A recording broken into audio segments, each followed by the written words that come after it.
Have you ever reached the pinnacle of an achievement you spent months, even years, pursuing, only to ask yourself, is this it? Have you ever received the praise, the promotion, the recognition you craved, but when the congratulations fade and you're back in the quiet of your own company, familiar emptiness creeps in? A feeling that whispers, despite all external evidence of success, that something is still not right, still missing. If the answer is yes, you are not alone. Welcome back, and today, we're not talking about how to achieve more. We're talking about why achieving more so often fails to bring us the peace we're truly seeking. We're going to dive deep into a paradox that so many of us, especially those of us over 35, are quietly facing: the relentless chase to build our self-confidence, only to realize we've been building it on a shaky foundation. Modern society has taught us a very clear formula for confidence. It's measured in job titles, in the balance of a bank account, in the admiration in others' eyes. It's an external game. A game of validation. From a young age, we learn to collect proof of our worth, good grades, compliments, trophies, and later, job positions and material possessions.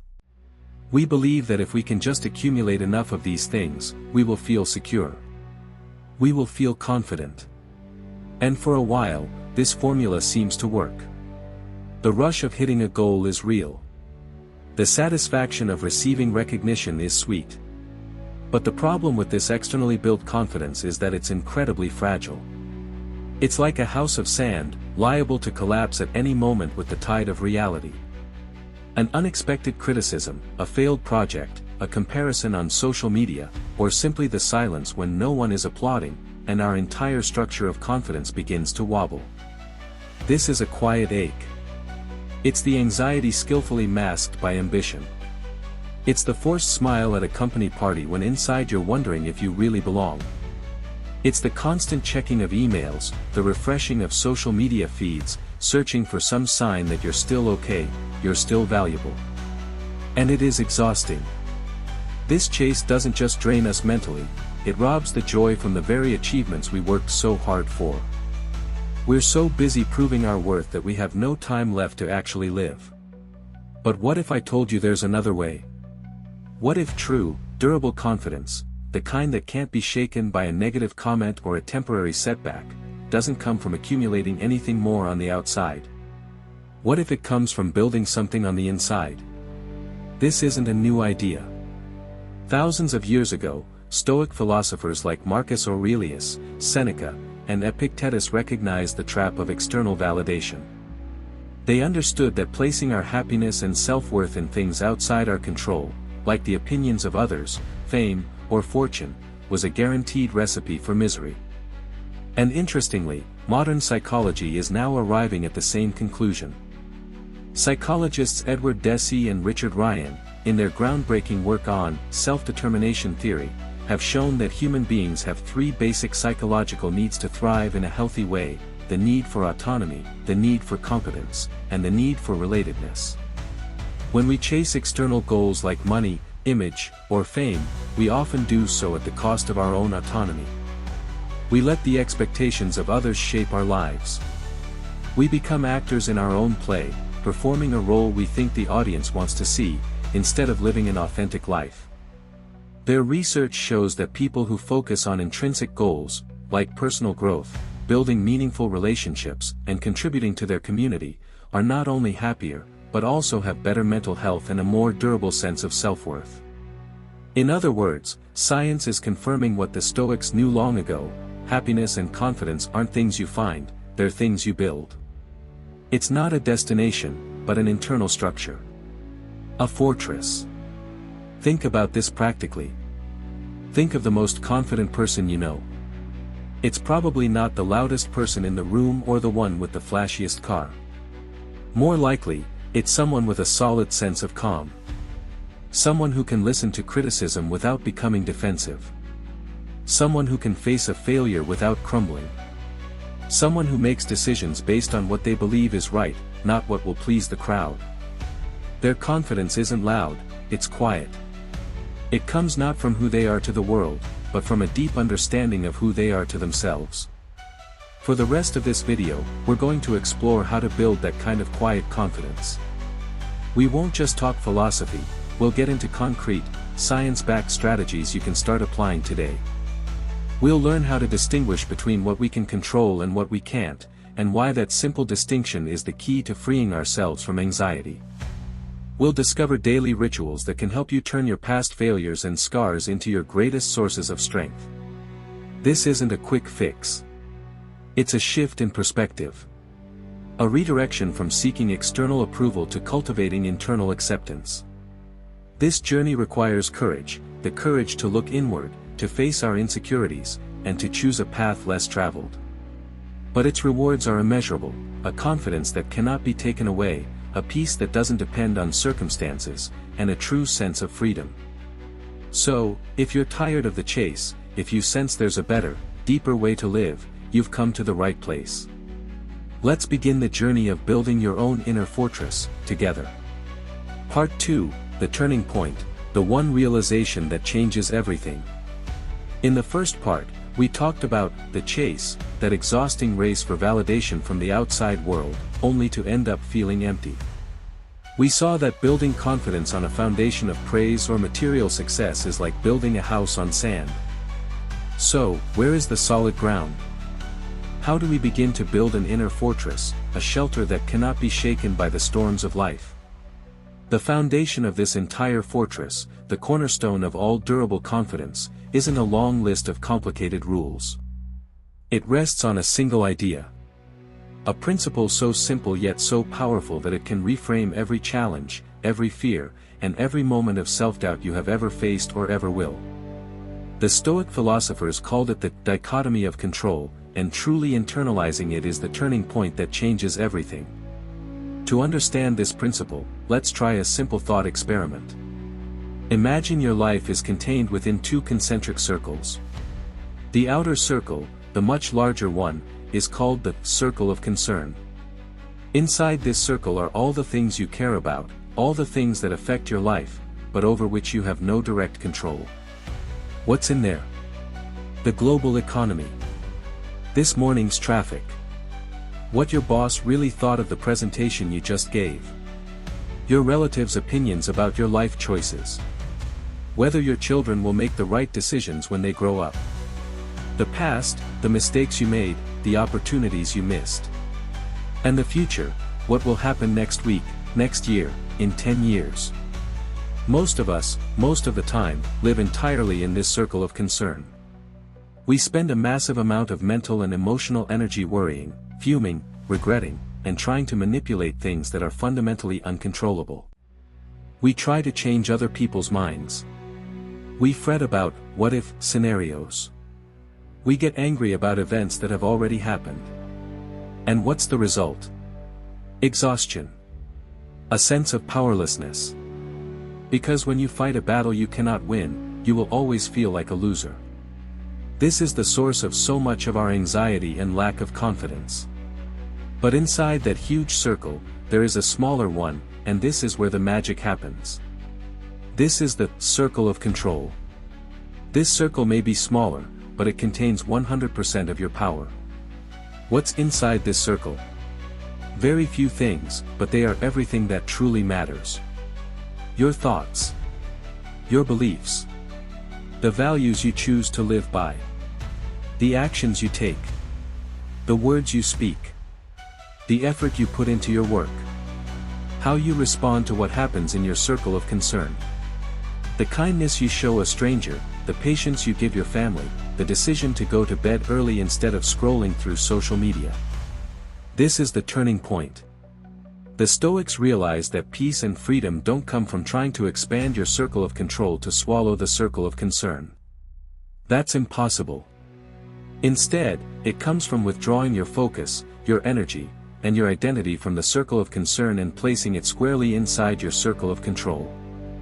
It's the moment that the Roman emperor and great Stoic philosopher, Marcus Aurelius, captured in an immortal line from his private journal: "You have power over your mind, not outside events." Realize this, and you will find strength. Let's pause and really sit with that. Realize this. It's not just about understanding it intellectually, it's about feeling it in your bones. To realize this means freeing yourself from the burden of having to please everyone. To realize this means to stop beating yourself up for past mistakes you cannot change. To realize this means facing an uncertain future with calm, knowing you are equipped to handle whatever comes, because you always control your response. This is the ultimate liberation. For 2 millennia, this was a profound philosophical truth. But today, thanks to advances in neuroscience, we can actually see this principle at work inside our own brains.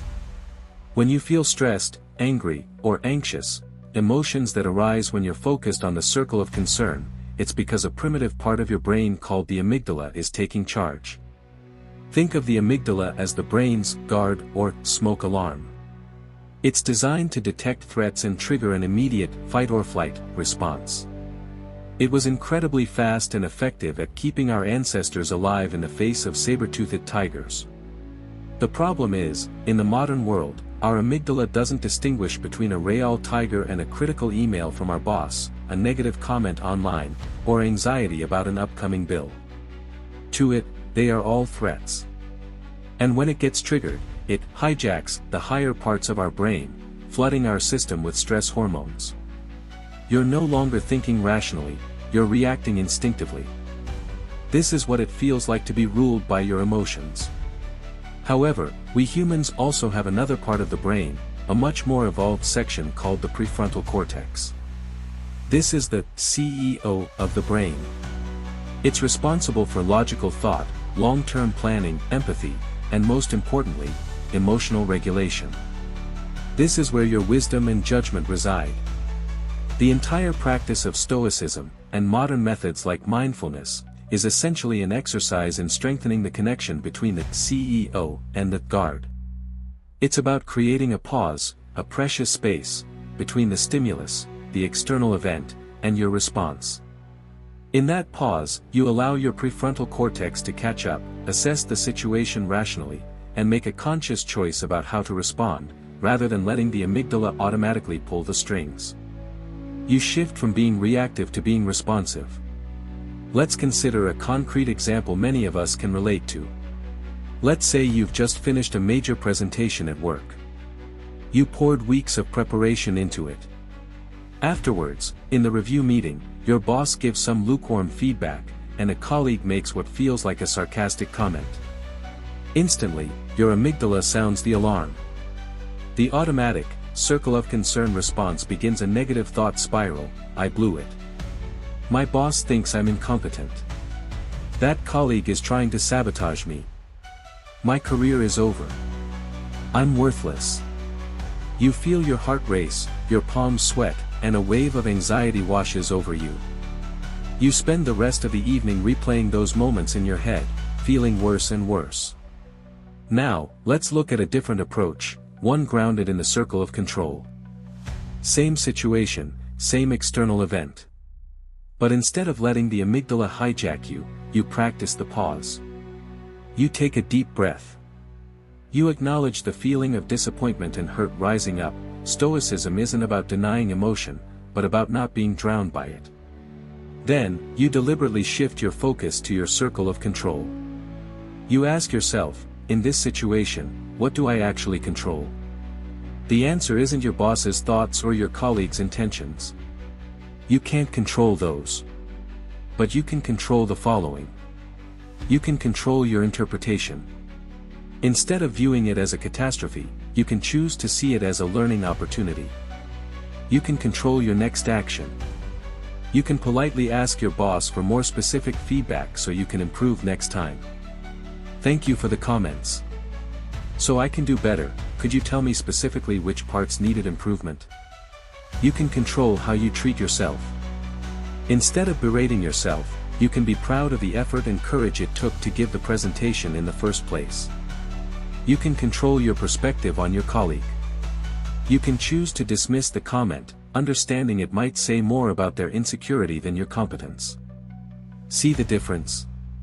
In the first scenario, you are a victim of circumstances, swept away by uncontrolled emotions. In the second, you are the architect of your response. You still feel the disappointment, but it doesn't define you. You reclaim your power. One scenario leads to a sleepless night of anxiety. The other leads to learning, resilience, and peace of mind. That is the power of this turning point. Applying this to daily life is a constant practice. It applies to everything. When you're stuck in traffic, circle of concern, instead of getting angry, you focus on what you can control. You can listen to an audiobook, call a friend, or simply practice deep breathing. When your kids misbehave, circle of concern, instead of yelling in frustration, you focus on what you can control. You can set a good example, establish clear boundaries, and communicate with them calmly and lovingly.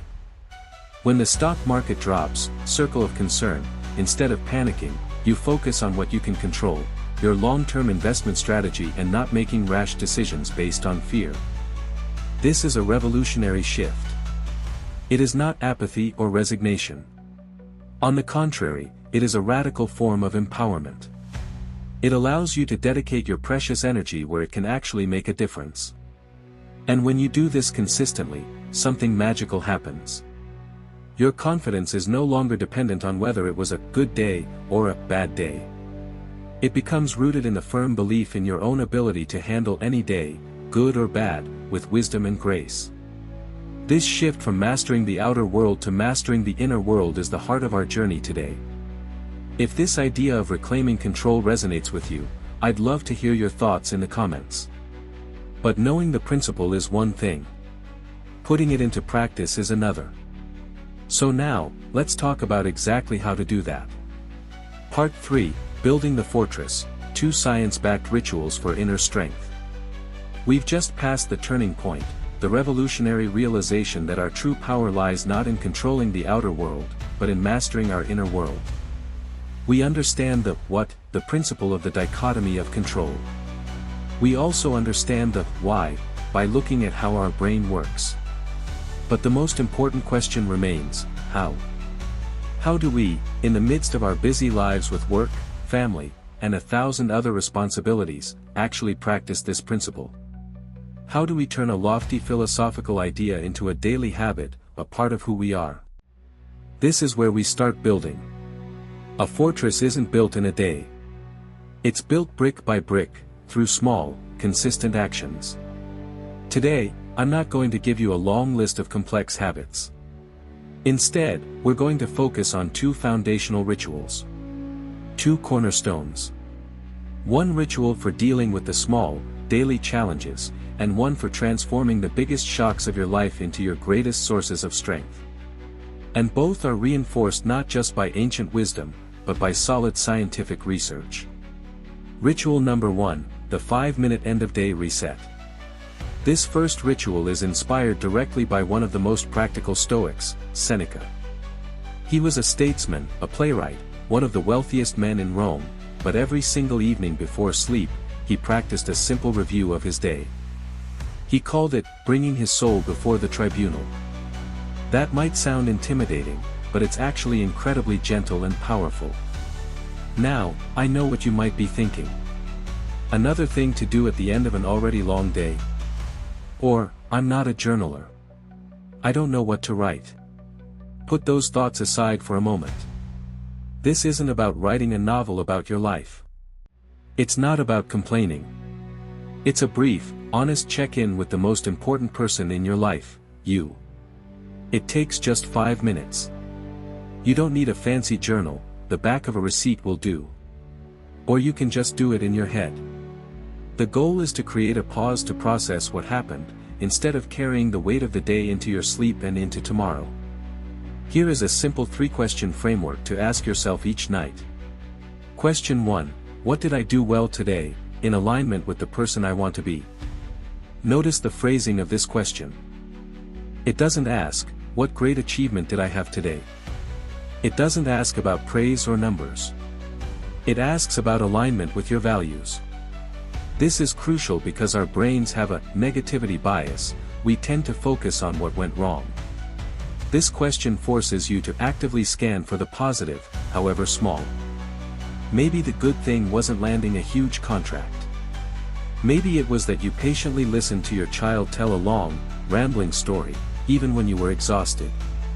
Maybe it was choosing a healthy meal instead of fast food. Maybe it was keeping your cool when another driver cut you off. Maybe it was simply that you kept a promise you made to yourself about something. Acknowledging these small wins isn't about being self-congratulatory. It's about practicing self-compassion. It's a reminder that, regardless of the day's challenges, you are still capable of acting with dignity and integrity. It builds an internal library of evidence for your worth, so you no longer have to seek it from the outside. Question 2. Where did I let something outside of my control disturb my peace? How could I respond differently next time? This is the direct practice of the dichotomy of control. This is where you review the game tape of the day. Do this not with judgment, but with the curiosity of a scientist. Did you get angry because a meeting ran on unnecessarily long? Did you feel insecure because a friend didn't text you back? Did you spend 30 minutes fuming about a political decision you can't change? Identify that moment. The moment you stepped out of your circle of control and into the chaotic circle of concern. Again, the goal is not to beat yourself up. I shouldn't have felt that way. Feelings are feelings. The goal is to learn. Like a pilot reviewing flight data after a landing, you're looking for points where you can improve. Next time a meeting runs long, instead of sitting there fuming, I can use that time to plan the rest of my day in my head. Next time someone doesn't text back, I can choose to assume they're busy, instead of immediately assuming they're ignoring me. By doing this daily, you are training your brain to recognize your triggers and to pre-plan conscious responses. You're building a mental muscle. Gradually, the pause between stimulus and response gets longer. You'll find yourself getting hijacked by emotion less often. And question 3, what lesson can I take from today to be a little wiser tomorrow? Life is a series of lessons. But we're often too busy to stop and actually learn them. This question is an invitation to do just that. The lesson might be very practical: don't try to multitask while on an important call. Or it could be more profound: trying to win an argument is rarely as productive as trying to understand the other person's perspective. Or, listening to my gut feeling is usually a good idea. Imagine you are accumulating microdoses of wisdom every single day. After a year, you'll have 365 small lessons. After 5 years, you'll have a personal treasure trove of wisdom. This creates a sense of continuous growth and progress, which is a powerful engine for confidence. You begin to trust your own judgment more, because you're actively sharpening it every day. And this isn't just philosophy. The power of this ritual is overwhelmingly supported by modern science. The pioneering work of Dr. James Pennebaker at the University of Texas at Austin discovered something incredible. He found that the simple act of expressive writing, translating stressful or emotional experiences into words, for just 15 to 20 minutes a day can have astonishing benefits. In his studies, participants who practiced expressive writing not only reported improved moods, but also showed real biological changes. Their immune systems functioned better, they made fewer visits to the doctor, and their blood pressure dropped. In one particularly impressive study, laid-off engineers who practiced this writing ritual were able to find new, high-quality jobs significantly faster than a control group that did not. Why? Because when we experience stress or chaos, our thoughts and feelings are a jumbled mess. Writing them down helps us organize that chaos. It helps us create a coherent narrative, find meaning, and regain a sense of control. You are literally rewiring your brain for more resilience. So, this 5-minute ritual isn't just another journal entry. It's a workout for your mind. It's a deliberate act of processing the past, being present in the now, and preparing for the future. It is you, actively building the walls of your inner fortress, one brick at a time. Ritual number 2, turning scars into strength. The first ritual helps us deal with the small, daily bumps and scrapes. But what about the earthquakes of life? The events that threaten to shake everything we've ever known: losing a job we loved, the end of a marriage, a frightening health diagnosis, the betrayal of a close friend. These are the moments when our confidence isn't just shaken, it can be shattered. For these moments, the Stoics also had a practice, an even more powerful one. They didn't just seek to endure pain, they sought to use it. They believed that within every obstacle lies an opportunity. They had a saying, "The obstacle is the way." This sounds counterintuitive. How can the pain of being laid off be a path? How can the heartbreak of a relationship ending be an opportunity? This isn't toxic positivity or pretending the pain isn't real. The pain is real, and it needs to be acknowledged. But Stoicism teaches that after we acknowledge the pain, we have a choice. We can let the event define us as a tragedy, or we can choose to look for the hidden lesson and strength within it. To understand this, let me tell you a story. A story about a woman named Sarah. At 42, Sarah was a successful marketing director. She had dedicated 15 years to her company. The title, the office, the business trips, they weren't just a job, they were a huge part of her identity. She was proud of what she'd built. Then one Tuesday afternoon, the unthinkable happened. A brief meeting with HR, words like restructuring, redundancies, operational efficiency, were used. And just like that, the world she knew was over.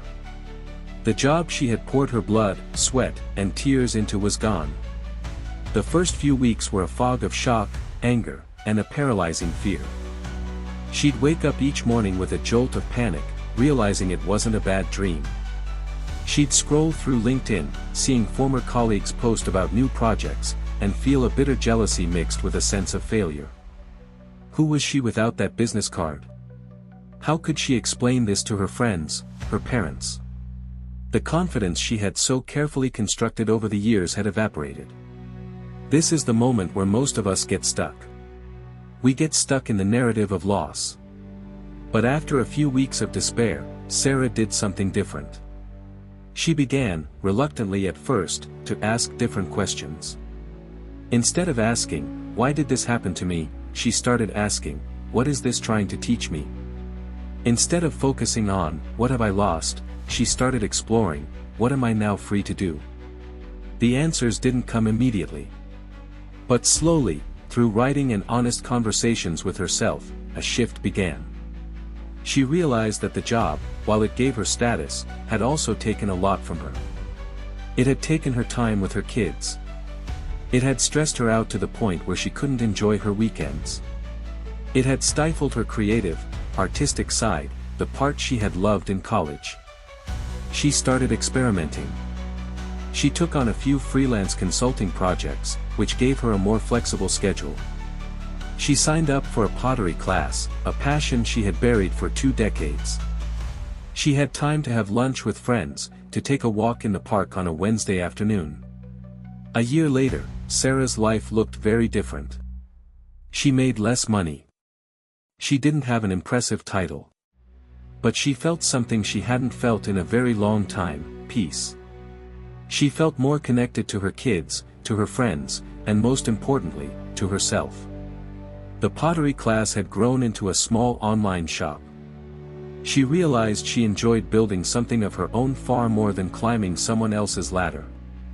Getting laid off, the event she once saw as the worst catastrophe of her career, had become the catalyst for the best chapter of her personal life. The obstacle had truly become the way. Sarah's story is not a fairy tale. It's an example of a real and well-researched psychological phenomenon called post-traumatic growth.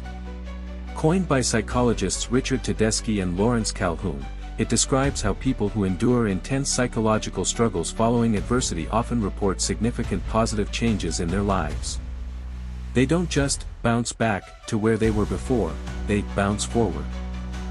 This growth shows up in 5 key areas. They have a greater appreciation for life, their relationships with others become deeper and more meaningful, they discover new possibilities for their lives, they feel a sense of personal strength they never knew they had, and they experience a spiritual development. One of the most common things researchers hear from people who've experienced this growth is, "I never knew how strong I was until I was forced to be." This is crucial. The adversity didn't give them the strength, it revealed the strength that was always there, buried under layers of comfort and daily routine. So how can we deliberately cultivate this growth? It starts by changing the story we tell ourselves about our setbacks. Instead of seeing a negative event as a final chapter, see it as the inciting incident in your story, the event that forces the main character, you, to change, learn, and grow in unexpected ways. Take your scars, the failed business, the broken relationship, the past mistake you're ashamed of, and ask the questions of growth. What did this experience teach me about myself that I didn't know before? Who did it show me are the people who are truly there for me? Deepening relationships. What did it remove from my life that maybe needed to go? Opening new possibilities. How did surviving this prove my own strength? Discovering personal strength. How did it change my priorities in life? Greater appreciation for life. This is hard work. It requires radical honesty and deep self-compassion. But it is the path to turning your scars from monuments to your pain into the very foundation of your fortress. The question in life is not, will life knock me down? Because it absolutely will. The real question is, what will I build when I get back up? By combining the daily 5-minute ritual for processing the small stuff and this transformative perspective for reframing the big challenges, you are creating a complete operating system for building confidence from the inside out. You are becoming the architect of your own inner world. Part 4, The Quiet Confidence. And so, we've come to the end of our journey for today. We have laid the final bricks in the foundation of a very special structure, an inner fortress. Let's look back at the path we've traveled. We started in a very familiar place, in the chase. A never-ending race to find our self-worth through the eyes of the world, through praise, titles, and achievements. We confronted the truth that this path, however glittering, often leads only to a quiet sense of emptiness. And then, we came to a turning point. A simple but life-changing truth, illuminated by the wisdom of the Stoics and confirmed by modern neuroscience: our real power lies not in trying to control the chaotic world outside, but in mastering the orderly world within.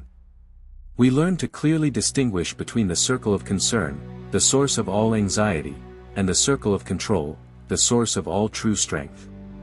But we didn't stop at philosophy. We armed ourselves with practical tools, rituals to turn ideas into action. We discovered the 5-minute end-of-day reset, a brief dialogue with ourselves to process daily challenges and accumulate wisdom. And we learned an even more powerful art, the art of turning scars into strength. We saw that the most painful experiences of our lives, a lost job, a broken relationship, do not have to be monuments to our failure. Instead, they can be reframed, transformed into the very foundation of our resilience and compassion. Through this journey, we are building a very different kind of confidence than the one society usually celebrates. In a world that worships noise, we are learning to value stillness. Society has sold us a false model of confidence. It's portrayed as loudness, as aggressive assertiveness, as meticulously polished perfection. It's the performance of a shark in the boardroom, the flawless smile of an influencer on social media. It's often a mask, a costume we wear to hide our own insecurity. We're taught that to be confident, we have to be louder, faster, have more. But the confidence we have cultivated here together is profoundly different. It is the quiet confidence. This confidence doesn't need to announce its presence is simply felt. It's the calm in the eye of the storm when everyone around you is panicking. It's the ability to listen to criticism without immediately becoming defensive, searching instead for the kernel of truth, however small. It is the strength to openly admit, I don't know, or, I was wrong, understanding that this vulnerability is a gateway to connection and learning, not a sign of weakness. It is the grace to walk away from a pointless argument, not because you've lost, but because you recognize your peace is more valuable than the need to be right. It is the integrity to live by your values, even when no one is watching, because the only scorecard that matters is your own. This quiet confidence isn't flashy. It doesn't shout. It stands firm, rooted in a deep understanding of who you are, what you stand for, and what truly matters to you. It doesn't come from knowing you will always succeed. It comes from knowing you will be okay, even when you fail. As we navigate the complexities of midlife, with the pressures of careers, mortgages, aging parents, and raising children, the outside world will constantly pull at us, demand more, and relentlessly whisper that we are not enough. The noise of the world will never stop. Your inner fortress is your sanctuary from that noise. It's the place you return to, not to hide, but to reconnect with your center. It's where you remind yourself that your worth is not determined by your productivity, by your net worth, or by the number of likes you receive. Your worth is inherent. Your peace is non-negotiable. The journey of building this fortress is not an easy one. It requires patience. It requires radical honesty with yourself. It requires the courage to face your own shadows, to sit with discomfort, and to choose a path less traveled. But its rewards, a confidence that cannot be taken by the outside world, a peace that is not dependent on circumstances, and a true sense of freedom, are priceless. And you are not starting from scratch. You already have everything you need to begin. You have your experiences, both the successes and the failures. You have the wisdom distilled from your joys and your sorrows. You have your scars, each one a story of survival. And most importantly, you have the ability to choose your thoughts and your responses in every single moment. You are the architect, the builder, and the gatekeeper of your own inner peace. This is not about reaching some final state of enlightenment. This is a practice. There will be days when you feel unshakable, solid as a mountain. There will be other days when old habits, automatic reactions, and insecurities creep back in. And that is perfectly okay. The goal is not perfection. The goal is simply to return to the practice. To notice you've gone off course and to gently guide yourself back. To forgive yourself. To lay one more brick on the wall of your fortress, one day at a time. Thank you for spending your valuable time with me today. Thank you for being willing to look inward and ask these important questions. If this conversation has resonated with you, if it has sparked something in you, please take a moment to hit the like button. It truly helps our channel reach more people who might be on a similar journey. And make sure you're subscribed and have the notification bell turned on, because our work here is just beginning. And finally, I'd like you to think of one person in your life. Someone you know is fighting their own quiet battle. Someone who might be tired of the chase, who might need a reminder that their greatest strength lies within. Please, share this video with them. Sometimes, the right message at the right time can be a lifeline. Until next time, be kind to yourself, and keep building.